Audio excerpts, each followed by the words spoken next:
미국의 코비 리더십 센터의 창립자이자 교수이며 컨설턴트인 스티븐 코비를 여러분 잘 아십니다. 그는 오늘 내 인생의 최고의 날이라는 책 중에서 이런 얘기를 합니다. 행복하려면 세 가지 선택을 잘 해야 된다. 그 선택의 첫 번째 선택은 행동의 선택입니다. 등 떠밀려서 뭘 한다, 뭐 이런 얘기 들어보셨잖아요. 다른 사람에 의해서 수동적으로 무언가를 하는 사람이 아니라 자원해서 자발적으로 어떤 상황에 이끌려서 할 수 없이 반사적으로 하는 그런 행동이 아니라 내면에서 우러나오는 물 위에 떠있는 부초 같은 인생이 아니라 자신의 행동 목표를 정확하게 정하고 책임 있는 삶을 살아가는 그런 삶을 살아야 된다. 그런 사람이 행복한 사람이다. 두 번째, 목적의 선택입니다. 선택 세 가지인데 하나는 행동의 선택, 두 번째는 목적의 선택. 안타깝게도 많은 사람들은 자신이나 다른 사람들에게 아무런 가치도 없는 인생을 살아가는 사람들이 적지 않다라는 것이 참으로 안타까운 일이죠.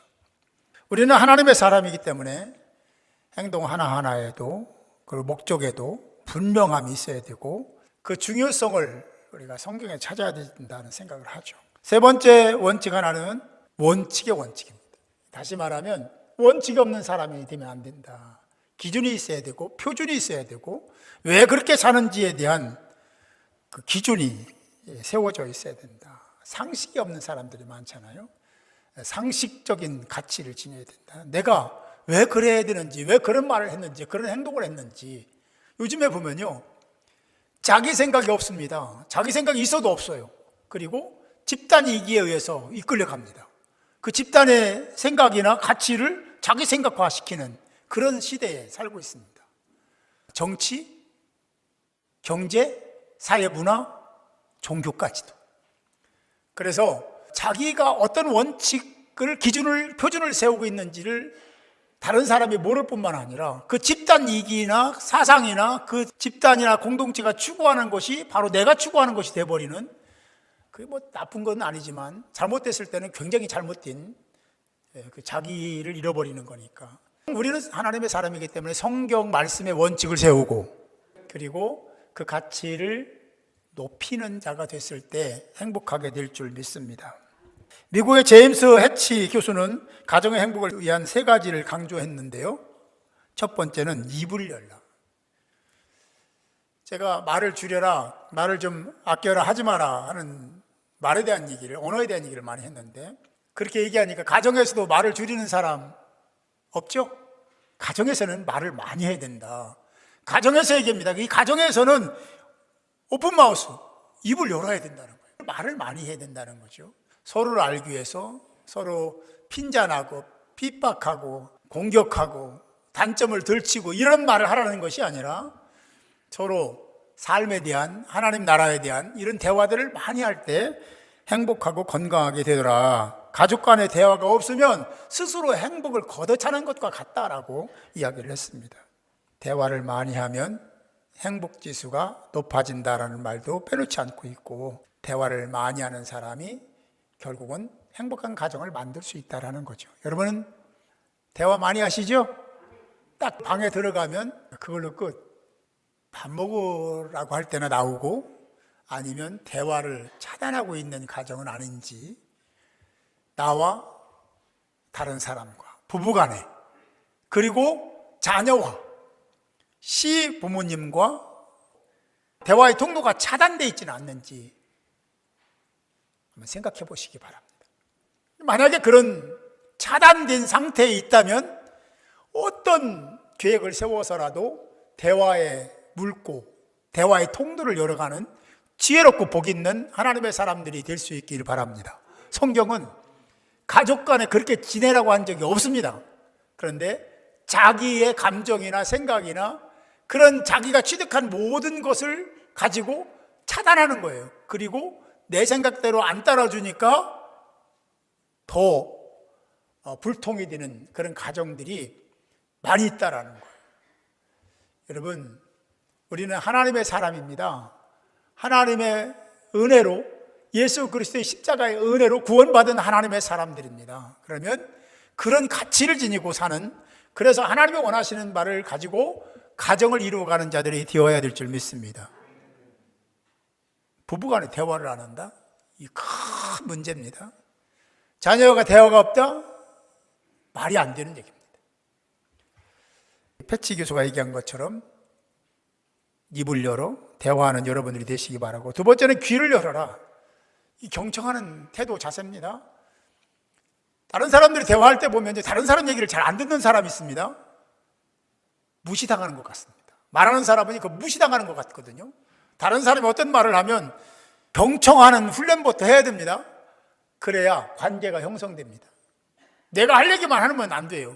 다른 사람이 말할 때는 그 말을 들을 수 있어야 돼요.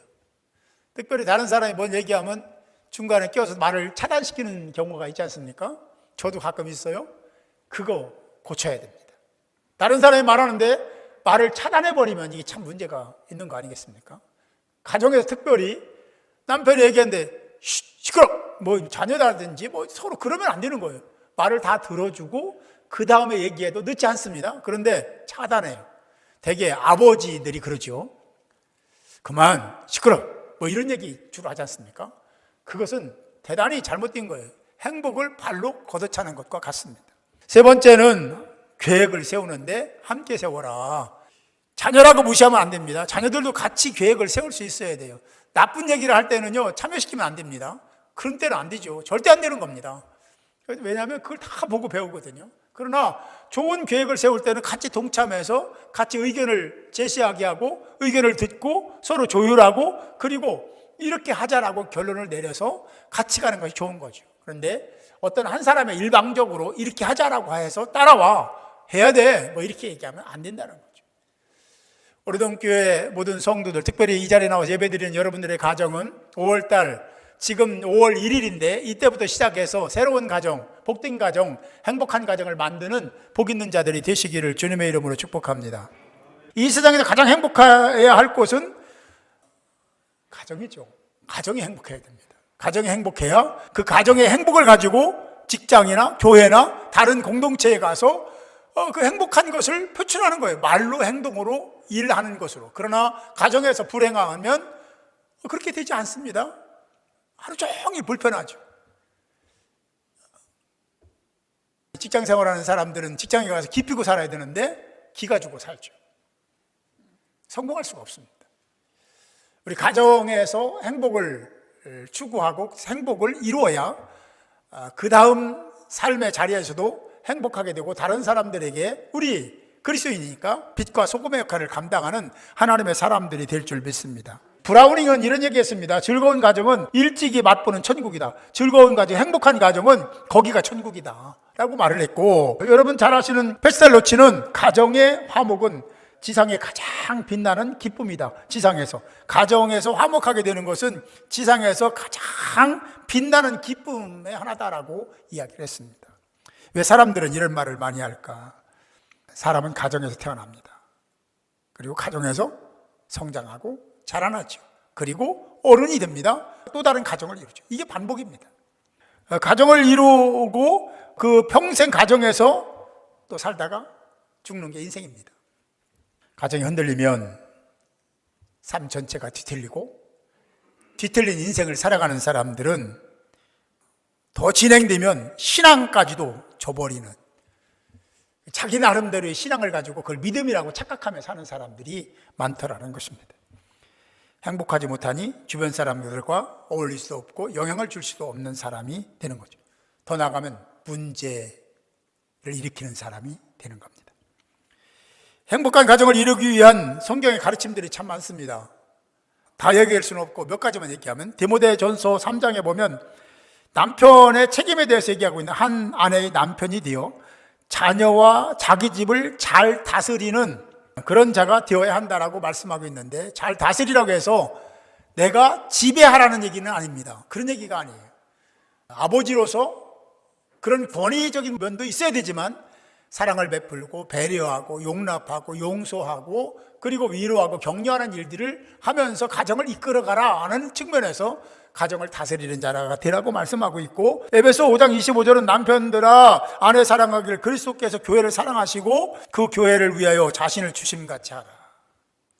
얼마나 남편이 아내를 사랑해야 되는지를 얘기하고 있습니다. 그리고 이 28절에 보면 이와 같이 남편들도 자기 아내 사랑을 제 몸같이, 남편들이 해야 될 일이 뭐냐면 아내를 자기 몸같이 사랑해라. 자기를 사랑하지 않는 사람은 개중에 뭐 어떤 때는 있긴 하지만 자기 사랑하죠.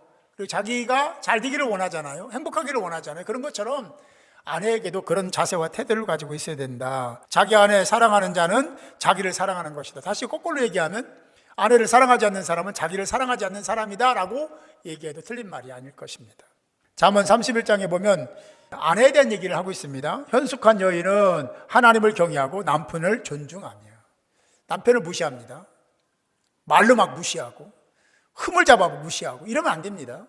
그런데 대부분 나이가 들어감에 따라서 그렇게 되는 경향들이 있고 보여질 때도 있습니다. 아내들은 어떻게 되냐면 현숙한 아내가 되기를 원하는데 말씀은 이렇게 얘기해요. 하나님을 경외하는 것이 첫 번째고 그 다음에 남편을 존중하고 자녀도 잘 양육해야 된다. 이게 현숙한 여인이다 라고 얘기하는 거예요. 그러면서 매사에 적극적이며 부지런하고 가정을 따뜻하게 하고 자비를 베풀기를 기뻐하는 자, 이런 자가 현숙한 여인이라고 잠언 31장은 얘기하고 있습니다. 에베소 5장 22절 말씀을 다시 말씀드리면 아내들에게 얘기하는, 아내들이요 자기 남편에게 복종하기를 죽게 하듯 하라. 복종하라는 것은 협력하라는 거죠. 따르라는 것입니다. 그리고 가정의 질서를 지키라는 의미를 담고 있습니다. 또 자녀에게도 말씀하고 있습니다. 에베소 6장 우리가 잘 알고 있는 말씀인데 거기 보면 자녀들이 주 안에서 부모에게 순종하고 부모를 공경하고 그리고 그렇게 사는 것이 필요하다라고 하시면서 그렇게 사는 것이 약속을 받는 첫 계명, 인간이 받는 약속의 첫 계명이 바로 그거다. 그래서 부모를 공경하라고 말씀을 하면서 그리고 그렇게 사는 사람들에게 하나의 약속을 주시는데 잘 되고 장수하리라는 약속도 주고 있습니다. 이 말씀대로 그대로 행하는 여러분들이 되시기 바랍니다. 하나님은 신실하신 분입니다. 약속을 지키시는 분이죠. 당신이 말한 것에 대해서 책임을 지시는 분이지. 그래서 우리가 하나님을 인간처럼 대할 수 없는 거예요. 신이시기 때문에, 신실하신 하나님이시기 때문에 그 말씀을 우리가 무겁게 받아들이고 그 말씀을 따라 사는 하나님의 사람들이 되어야 될 줄 믿습니다. 행복한 가정은 우리의 꿈입니다. 행복한 가정은 우리의 소망입니다. 행복한 가정을 이룬다는 것은 우리뿐만 아니라 모든 인류, 가정을 가진 모든 가정들의 희망입니다. 우리가 꼭 기억해야 될 것이 하나 있는데요. 그게 소원이고 그게 꿈이고 비전입니다. 가정이 행복하게 되는 것이. 그런데 모든 가정이 행복하지는 않습니다. 그게 꿈인데, 그게 소망인데, 그게 되고 싶은데 그렇게 되지 않더라는 거죠. 이것을 우리가 잘 받아들여야 돼요. 왜 그럴까? 그게 소원인데, 그렇게 노력하는데, 애쓰는데 왜 가정이 행복하지 않을까? 그 가정의 행복의 키는 하나님이 갖고 계시다. 그래 내 맘대로 안 되는 거예요. 그래서 하나님을 신뢰해야 되고 하나님을 의지해야 되고 여호와의 이름을 불러야 되고 주를 바라봐야 됩니다. 성령 충만해야 됩니다. 그래야 우리 가정이 행복할 수 있습니다. 행복하고자 하는 그런 계획을, 그런 마음을 갖지 말라는 얘기가 아닙니다. 당연히 가져야 되고 소망을 가져야 되고 꿈을 가지고 비전을 가져야 되죠. 그러나 더 중요한 것은 하나님을 의지하라, 하나님께 아뢰라, 하나님께 구하라, 하나님 성령의 이끌림을 받아라라는 말씀들을 성경에서 그래서 그렇게 많이 하시는 겁니다. 성경은 우리에게 말씀합니다. 우리는 인생이 연약하다는 거예요. 이 연약한 자를 돕는 자가 성령이라고 성경은 말씀합니다. 우리 연약함을 도우시나니 누가? 성령이. 하나님이, 주님이 여러분들을 도와주실 믿습니다. 하나님이 여러분들의 가정이 행복하게 되는 것을 원하실까요? 원치 않으실까요? 당연히 원하시죠. 여러분 자녀들이 잘 되기를 원하십니까? 잘 안 되기를 원하십니까? 당연히 잘 되기를 원하는 것처럼 하나님은 여러분들의 가정이 행복하기를 원하십니다. 그런데 우리가 그런 하나님의 요구하심에 부응하지 못하는 거예요. 반응하지 못하는 거예요. 그래서 행복한 가정을 이루지 못한다는 것이 거의 맞는 얘기일 겁니다. 하나님께 문제가 있는 것이 아니니까. 하나님 말씀에 문제가 있는 것이 아니라 우리가 그렇게 될 수 있는 것을 스스로 발로 차버리거나 거부하는 경향이 우리에게 있다라는 거예요. 앞에서 말씀드린 말씀들을 기억하면서 우리가 가정을 새롭게 만들고 또 가정의 변화를 이끌어서 하나님이 기뻐하시는 성결하고 거룩한 가정일 뿐만 아니라 행복한 가정을 만드는 복된 저와 여러분이 될 수 있기를 주님의 이름으로 축복합니다. 여기에서 우리가 이제 가정의 달인데, 지금 가정의 달이 특별히 어린이 주일이잖아요. 그런데요, 이 어린이 주일에 우리가 하나 기억할 게 있습니다. 성경을 보면요, 다 다른 사람을 사랑하고 부모를 사랑하고 남편을 사랑하고 다 있는데 자녀를 사랑하는 말은 없어요. 왜 없을까? 이것은요, 인간의 모든 본능 속에, 세계 속에 하나님이 그 마음을 심어 놓으셨습니다. 그래서 사람뿐만 아니라 미물도 자기 새끼를 사랑하잖아요. 자기 새끼를 위해서는 생명도 바치잖아요. 사람은 뭐 말할 것도 없죠. 하나님의 형상을 닮은 우리 인생들은 사랑하라고 하지 않아도 자녀를 사랑합니다. 여러분 사랑하지 않습니까? 우리 아들이 왔다 갔어요. 공항에 갔어요. 참 마음이 많이 무거웠어요. 힘들어하는, 그 여러 가지를 하려니 힘들죠. 그런 마음이 자꾸 이제 좁아지는 마음이 한켠에 있어서 제 마음이 조금 무거웠어요. 그리고 돌아오는데 내내 눈물이 줄줄 흐르는 거예요. 우리 자녀기 때문에 그런 겁니다. 내 자녀기 때문에 그런 거예요. 다른 사람이면 그렇게까지는 안 했을지 모르죠. 그랬을 겁니다, 아마도. 그런데 내 자녀, 그거는 하나님 우리 본능 속에 심어놓은 거예요. 자녀 사랑하는 마음은 다 있잖아요. 자녀를 사랑하는 거는요, 우리 마음에 있어요. 그래서 어떻게든지 뭘 해도 좀 해주고 싶은 마음이 있는 거죠. 뿐만 아니라 내가, 우리 자녀가 성장할 때 혹시 상처 준 것 때문에 어떤 상황이 나타날 수 있다는 생각 때문에 마음이 무거웠고, 그래서 중간에 그 비행기를 갈아타는 그 시간이 8시간인다고, 그때 카톡도 주고받으면서 고백하고, 그리고 우리 아들도 저한테 막 카톡을 보내고 그런 상황이 있었습니다만, 어쨌든 이거 왜 얘기냐면, 부모는 자녀를 사랑합니다. 여러분 사랑하시죠? 자녀가 혹여 마음에 안 들어도 사랑하는 그 본질적인 마음은 가지고 있는. 그래서 하나님이 자녀를 사랑하는 말을 안 했어요. 대신 뭐라 하겠냐면, 자녀들에게 행할 길을 가르치라. 또 아비들아, 너의 자녀를 노엽게 하지 말고 오직 주의 훈계로 양육해라. 할렐루야. 자녀들을 그냥 방치하면 안 돼. 뭐 방치라는 게 좀 그런데, 가르칠 말을 가르치지 않고 보여야 될 행동을 보이지 않는 것은 부모로서 직무유기입니다. 여기서 계속 강조하는 게 뭐냐면, 자녀들에게 행할 길을 가르치라고 말씀하고 있습니다. 그리고 주의 훈계로 양육을 해야 된다. 대신 노엽게는 하지 마라, 억압하지 마라, 우격다짐하지 마라, 자녀라고 해서 함부로 하지 마라, 그런 말씀을 하시면서 주 안에서 양육해야 된다. 훈계로 양육해라 말씀하고 있습니다. 사랑하는 성도 여러분, 양육하다는 의미는 몸을 돌본다, 그를 돌본다. 꽃을 기를 때에 정성을 다해서 가꾸듯이 자녀를 그렇게 양육해야 된다는 의미를 담고 있습니다. 시편 127편에 보면 여러분 잘 아시는 말씀인데, 자식이 기업이라고 했고 상급이라고 했습니다. 대열매라고 했습니다. 여러분, 자녀와의 관계를 잘 맺기를 바랍니다. 그거는 처음부터 지금까지 못한 것을 어떻게 갑자기 되겠습니까? 그러나 하나님께 기도하고 그런 마음을 달라고, 그러면서 대화를 이끌어가면 하나님이 역사하실 줄 믿습니다. 사람의 생각으로는 가능하지 않은 부분들이 많죠. 그러나 하나님이 역사하시면 그렇게 될 줄 믿습니다. 어쨌든 예수님도 우리 자녀, 아이들을 많이 사랑하셨잖아요. 아이들이 내게 오는 것을 금하지 말라 말씀하셨으니까. 그리고 자녀들에게 다음 세대들을 위해서도 많은 말씀을 주셨습니다. 성경 신명기 6장에 보면 여러분 잘 아시는 말씀이 나와요. 또 그것을 너희의 자녀에게 가르치며, 뭐지, 하나님 말씀을 가르치라는 거죠. 집에 앉아 있을 때든지, 길을 갈 때든지, 누워 있을 때든지, 일어날 때든지 이 말씀을 간론해라. 대화를 할 때 그냥 세속적인 가치를 가지고 대화하지 말고 말씀을 가지고 대화를 하시기 바랍니다. 말씀을 서로 대화로 풀어가시기 바랍니다. 말씀을 같이 해석하시기 바랍니다. 하나님이 원하시는 바를 쫓는 자가 정말 이 세상에 행복한 사람이고 행복한 가정을 이룰 수 있는 사람이죠. 그런 사람이 되기를 하나님이 원하신다는 것을 잊지 마시고, 가르치다, 양육해라, 훈계해라. 그 가르치다라는 의미는 그 마음 속에 하나님의 말씀을 찔러 넣다는 의미가 있습니다. 그냥 찔러 넣어야 된다.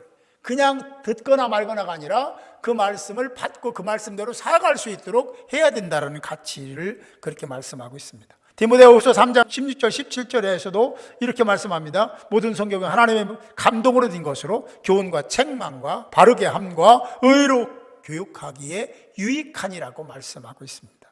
그렇습니다. 하나님 말씀은 기능이 있는데 사람을 바꾸는 기능, 변화시키는 기능, 성장케 하는 기능, 그리고 문제를 해결할 수 있는 통로를 열어 하나님을 바라보게 하는 기능들이 있습니다.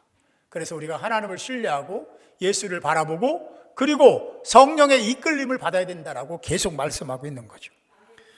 사랑하는 성도 여러분, 오늘은 어린이 주일입니다. 가정의 달 어린이 주일인데 부모는, 어른은 언행이 남달라야 됩니다. 세상 사람들과 똑같은 언행을 지녀서는 안 되는 거죠.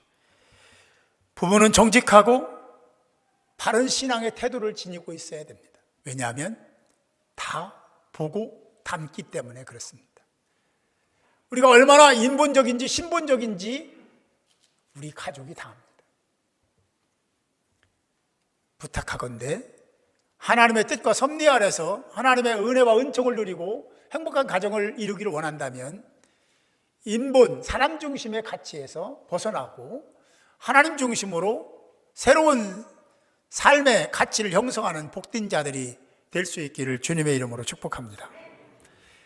그래야 하나님 중심으로 살고 죄를 두려워하는 거예요. 죄를 두려워하지 않는 사람은 자기의 감정이나 생각에 의해서, 그렇죠, 그런 말에 대하여, 그런 행동에 대해서 주저함 없이 말하거나 행동하는 경우를 보게 되는데 안타까운 거죠. 우리 오래동교회 보던 성도들은 하나님 말씀을 가슴에 새기고 그 어떤 가치보다도 가장 중요한 가치는 말씀이다 라는 것을 꼭 기억하시고 말씀 중심으로 모든 것, 사람들이 다 그리 가더라도 그게 다 옳다고 하더라도 말씀이 아니라고 하면 아닌 겁니다. 할렐루야. 그건 절대적으로 지켜야 됩니다. 본질을 훼손하면 안 돼요. 비본질은 이렇게 저렇게 뭐 상황에 따라서 달리 해석할 수 있지만 본질은 달리 해석할 수가 없는 겁니다. 미국 속담에 이런 말이 있습니다. 오늘 바르게 교훈하지 못하고 훈련받지 못한 아이는 내일 죄수가 될 수 있다. 죄를 질 수 있다는 거죠. 오늘 말씀의 훈련을 잘 받도록 자녀와 대화의 물꼬를 트시고 대화의 문을 열고 대화를 많이 하고 그리고 하나님 말씀을 강론하고 나누고 묵상하고 해석하고 그래서 하나님 말씀을 따라 살아가는 복된 저와 여러분이 될 수 있기를 바랍니다. 하나님 여러분 사랑하십니다. 그리고 여러분 가정이 행복하기를 원한다는 그 사실 앞에 겸손하시고 그 말씀대로 살아가는 복된 자들이 모두 되시기를 주님의 이름으로 축복합니다.